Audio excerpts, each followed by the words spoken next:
Hi, this is Milton Pedraza, CEO of the Luxury Institute and EIX LLC. In my two previous Coaching Best Practices podcasts, we covered how to coach with intent and how to coach with accelerated practice. Today I want to share a methodology that we have innovated at Luxury Institute and EIX through working with thousands of frontline managers and associates that when used as prescribed will propel associate performance to even higher levels. We call this method coaching with emotionally intelligent metrics. However, I want to give you advance warning. It's hard to execute. This is really what we call a breakfast of champions. It's not for the faint of heart. The business consultant Peter Drucker famously stated, if you can't measure it, you can't improve it. Unfortunately, metrics in business are mostly about end results. Results are outcomes. In sales performance, for example, companies measure dollar sales, client conversion rates, average transaction value, and client retention. In business, the major objective is to dramatically improve these output metrics over time. And that's all well and good, but outcomes such as sales results are after-the-fact measurements. They tell you nothing about how the outcomes were achieved. They are descriptive, not prescriptive metrics. That's why we need behavioral input metrics that we call emotionally intelligent metrics. In working for over a decade to master how high performance is actually achieved, the team at Luxury Institute and EIX determined that we need to focus on measuring the actionable inputs, the behaviors that drive the outcomes. Outcomes are very important, but they don't drive performance. Outcomes are not controllable. Only behavioral inputs are controllable. And behavioral inputs, if identified meticulously and executed properly with coaching and accelerated practice, over time influence the outcomes directly. They are causal and highly predict the probability of achieving a desired outcome, which is the probability of dramatically increasing sales. In any business, the way that selling is conducted has norms. For example, a prospect or existing client comes to us and we engage or we reach out to the prospect or the client, and if they accept to engage, we engage in a dialogue that may lead to a long-term relationship. Let's use the example of a top-tier brand and its luxury retail team in this podcast. Let me state, however, that we have proven with our Accelerate system that this method works equally well for luxury services such as real estate and wealth management. In today's enlightened business world, our business purpose is not to sell. Selling is a purpose unworthy of human beings. It is mercenary, not missionary. It is work under pressure, not under pleasure. And it perspires rather than inspires human beings. That's a formula for fear, disengagement, and mediocre performance. The true purpose of any human being is to live their meaningful life purpose and create functional and emotional value for their peers, their partners, and especially their clients daily as our employees, within our culture, and using our products and services as their tools. Step one in incorporating emotionally intelligent metrics is to reframe behavioral input metrics as the critical measures of the daily work journey of a professional sales associate. The sole purpose of emotionally intelligent metrics is to provide the associate with the critical life skills with which to live their purpose at work and earn their living successfully. The leaders must inspire the sales associates to trust the system and embrace, even crave, emotionally intelligent metrics fearlessly. In step two, we engage our sales teams to help determine what are the actual behavioral inputs that drive the output metrics in our business model. Behavioral input metrics achieve legitimacy when the sales associates help to create them and to enhance them rather than having the metrics dictated to them. We say, when it comes to emotionally intelligent metrics, co-create, don't dictate. Now let's start to get really concrete here. In step 3, we must empower and gently require our individual sales associates to measure their input metrics by themselves daily.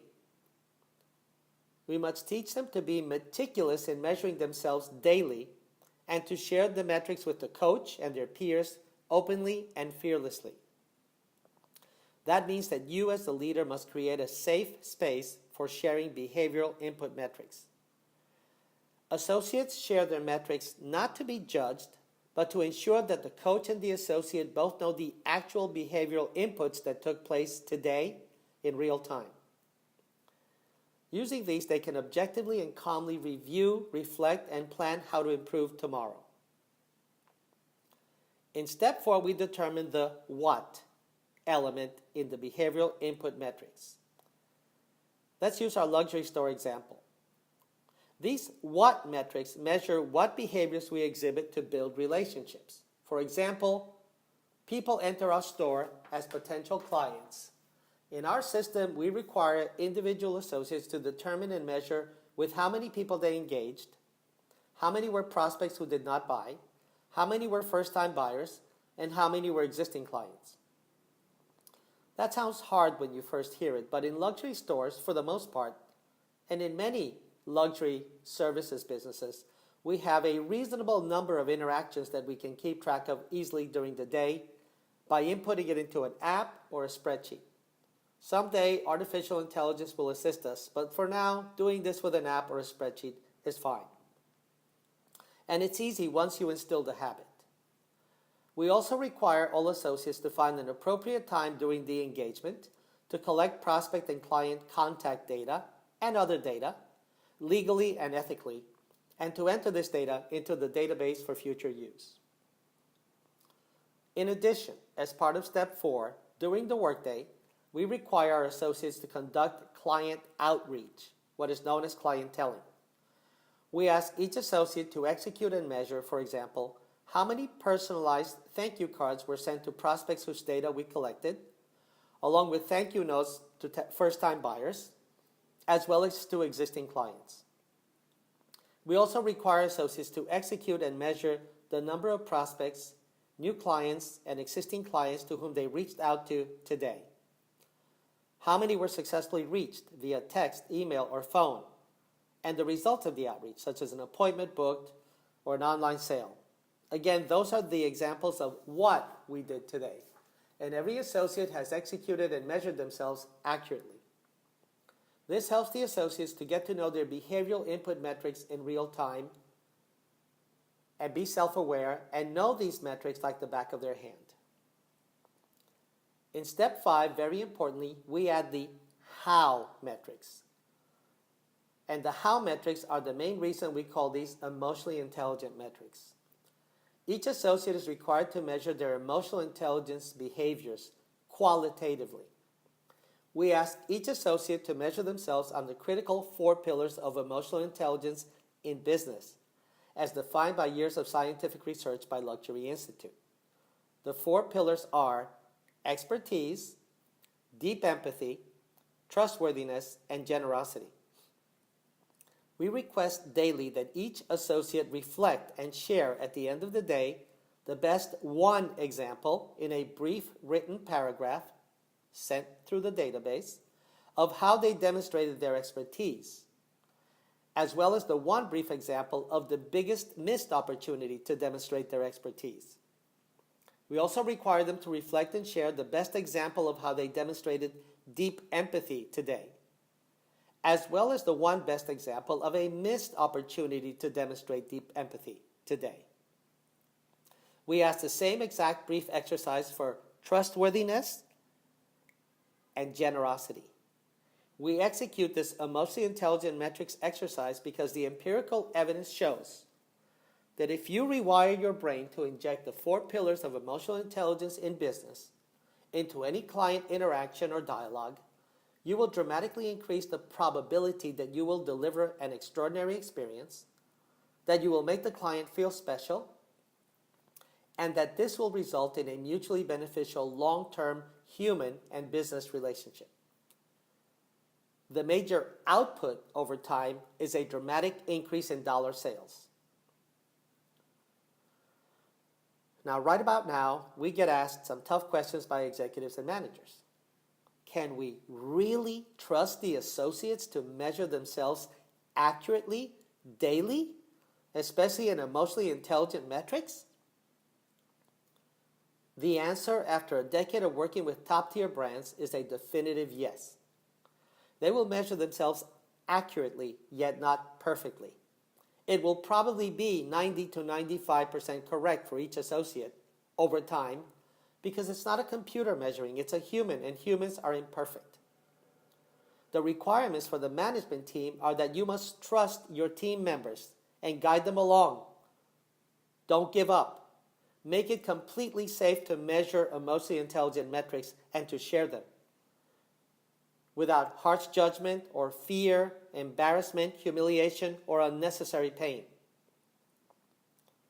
Most importantly, the management must take the emotionally intelligent metrics seriously and sincerely. Management must frame emotionally intelligent metrics as a pathway of doing business in order to develop life skills and value for the associates first and foremost. Management must coach the associates over time so they fearlessly and objectively master the skills of self-awareness, self-measurement, self-assessment, self-coaching, and self-correcting. In this brave new world where brands must achieve high performance or perish, you no longer have a choice to be mediocre. As Drucker said, what you do not measure, you cannot improve. Measuring critical behavioral inputs in business using emotionally intelligent metrics is the pathway to high-performance client relationship mastery. It is extremely challenging at first to the rigid, output metrics-oriented mindsets of both business leaders and associates. And that's why we find that only the great brands follow through with this great method. And yet, if you choose the path least taken, not just the path of least resistance, you will outlearn, outpractice, outbehave, outmeasure, and dramatically outperform your competition. I wish you good luck, and most importantly, great skills, driven by coaching and accelerated practice, and fueled by emotionally intelligent behaviors and metrics. Thank you.